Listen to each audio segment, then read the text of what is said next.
Neno hili si hivyo. Mambo ni matatu. Ladies and gentlemen, good evening and welcome back to our channel once again. While I was away, Stephen Kalonzo Musyoka visited Bondo. And that visit by Stephen Kalonzo Musyoka has caused serious political panic in William Ruto's camp, especially those allied to Raila Odinga. And as you can clearly see from the background, I am back. And because most of you guys asked me to talk about or to analyze that particular visit, in this video, I want us to do a critical analysis about the visit by Stephen Kalonzo Musyoka to Bondo.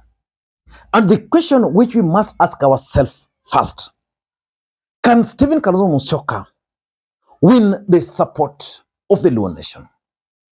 In this video, I want us to break it into 3 or 4 parts. I want to look at Stephen Kalonzo Musyoka's visit to Bondo, number 1, in terms of how it was organized. Because this was not the first time Kalonzo Musyoka was visiting Bondo. Number 2, I also want to look at the reception, what it means, the statement and the speech by James Orengo and Mama Ida, because those are also critical politically speaking. Number 3, I also want to look at the messaging. What came out from the speeches when Stephen Kalonzo Musyoka visited Bondo.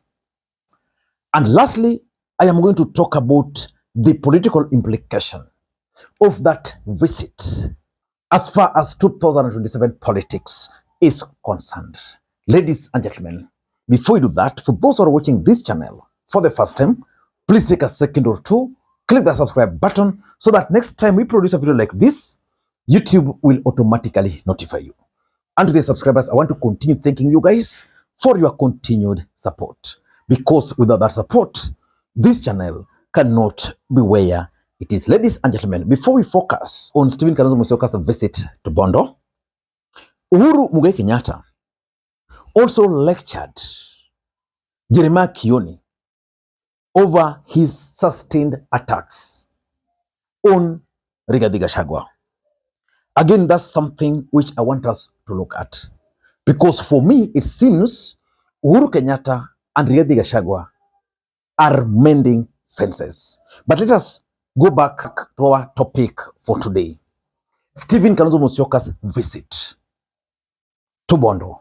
Let us begin by looking at the organization. This is not the first time Kalonzo Musyoka was going to Bondo. You remember Uhuru Odinga organized a huge political event for Kalonzo Musyoka. Was it last year or was it last year but one? And Kalonzo Musyoka disappointed me during that event. And for those who've been following this channel, I remember advising Kalonzo Musyoka that the best thing he would have done at that time was to come all the way from wherever he was to Kisumu. And I know he slept at Royal Swiss up there.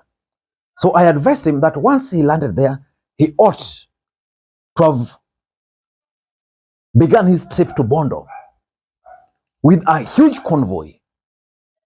At least a rally in Kondele, then in Kesian, in Dori, all the way to Bondo. That did not happen. In fact, Kalonzo Musyoka squandered an opportunity at that time. Remember, Raila Odinga actually endorsed Kalonzo Musyoka on that particular day, but I think maybe the way he handled that event at that time did not please Raila Odinga. When Kalonzo Musyoka visited Bondo this week, that was huge. The convoy was huge because that was a very strong statement. Kalonzo Musyoka was accompanied by several leaders from the Ukambani region, from elected MPs, elected senators, elected governors, several MCs. I saw several young people who are known to me personally, and of course religious leaders, elders from Ukambani region. That was massive. And to crown it all, Kalonzo Musyoka carried with him 100 heads of cattle. In fact, Raila Odinga acknowledged that. Listening to Raila Odinga, because that was for the biggest score for Kalonzo Musyoka. Watch. The guests who came today, you've done something that is not very common in this part of area. We know when you go to Yuagongato, inyaloka udhogi mwakareyo kata dek idhigo. But Honorable Kalonzo Musyoka came with 100 heads of cattle. Okel obiruga gidhok 100 yawa. Anko wacho apparently my ear is not working, serving me well. So I had to call Honorable Orengo to come and help me hear what he was saying. And not only that, he went and showed us 100 heads of cattle. Yawa. Dogotimo maber. Isn't that good? Not to mention the lot of foodstuffs that they've come with. Thank you so much. And I'm sure those who are going to come after you to the funeral, there's plenty of food. Don't worry. The Kamba Nation has brought us a lot of food that we are going to eat until Christmas and beyond. Thank you so much. And with those few remarks, I thank you so much. So I think Stephen Kalonzo Musyoka took his time when organizing this event. Now, that was organization from Ukambani all the way now, the Varado and Bondo. Number two, let us now talk about the reception. How was Kalonzo Musyoka received? That was also massive. And it tells a story. And that story is what is worrying William Ruto's allies from ODM party. Who received Kalonzo Musyoka in Bondo? James Orengo, the governor. And you could tell the excitement of Orengo when he received Kalonzo Musyoka. Importantly, his speech. I want you guys to listen to James Orengo's speech in Bondo. I've been in many meetings where people were discussing about who is going to be the candidate. And three times,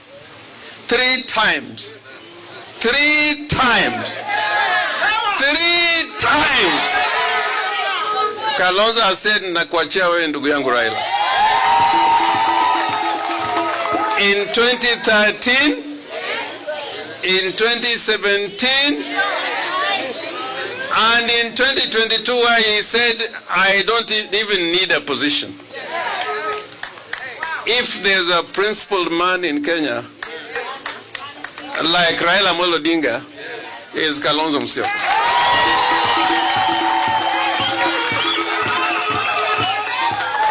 I also want to say this again about Kalonzo Musyoka. This guy has been a vice president. You know, power must be controlled. Ukiona watu wanakimbilia power, ati akiona uzito ya state, wanafikiria wamefika. Those are people who are going to destroy this country. Power must be controlled. That's why Raila fought for a new constitution, to oversight any government in power. So I want to see anybody in Kenya today who can say he loved Raila more than Kalonzo. I want to see. The second thing I want to say, Mama Ida Odinga yesterday, I don't know whether he was expecting a guest of such a texture to come today. Ya kwamba hii kitu ya kusema huyu ametoka Bondo, huyu anatoka Imbo, huyu ametoka Ukambani. I don't want to hear about that, because that is not the way to build a one Kenya. And today nearly a representation of all Kenya is here. That is what Ida was talking about yesterday. From that speech, I can only conclude two things. Number one, James Orengo is still not very happy with the broad-based government. That is the fact. Number two, James Orengo is also likely not to support William Ruto for the presidency of the Republic of Kenya in 2027. And that's significant. And it brings us to the question. Will James Orengo team up with Kalonzo Musyoka in 2027? Because while I was in Nairobi, I met with several political players. And when we were analyzing this whole situation, there was a general consensus that James Orengo is not comfortable supporting Ruto. But the question was, what is his game plan? Because for him to win his gubernatorial seat, he doesn't even need Kalonzo Musyoka. That is the truth.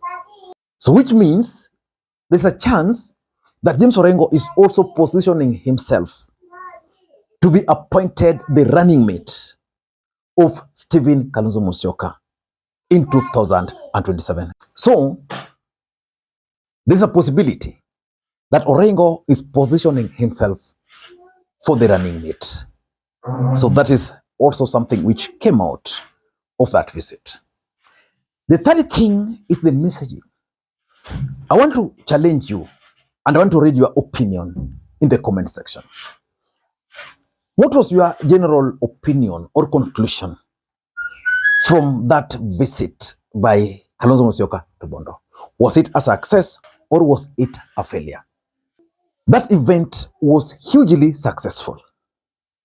But you see, for any political event, the most important thing is the messaging they take away from the event. For me, Kalonzo Musyoka used that occasion to stress one or two important things. Number one, he used the occasion to respond to William Ruto's speech in Bondo during the burial of Raila Odinga. Because in Bondo, William Ruto projected an image of one of the closest allies of Raila Odinga, one who Raila Odinga confided in on many things. But Kalonzo is now saying, okay, that's you. My story with Raila is this. I stood with Raila 3 times. Raila Odinga also made it very clear that Kalonzo is a good friend to Raila Odinga. So I'm looking at the messaging and I don't want to speculate. Kalonzo Musyoka might pick Mama Ida as a running mate because there's also the talks that Mama Ida can be a good pick for running mate. I don't know.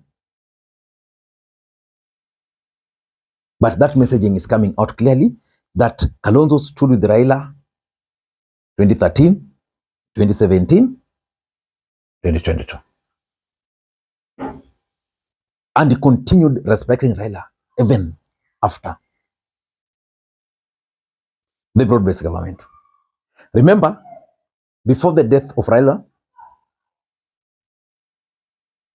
a statement was issued by Raila Odinga Secretariat accusing Kalonzo of wishing Raila Odinga's death. And lastly, who are the target audience? Who was Kalonzo Musyoka targeting with this visit?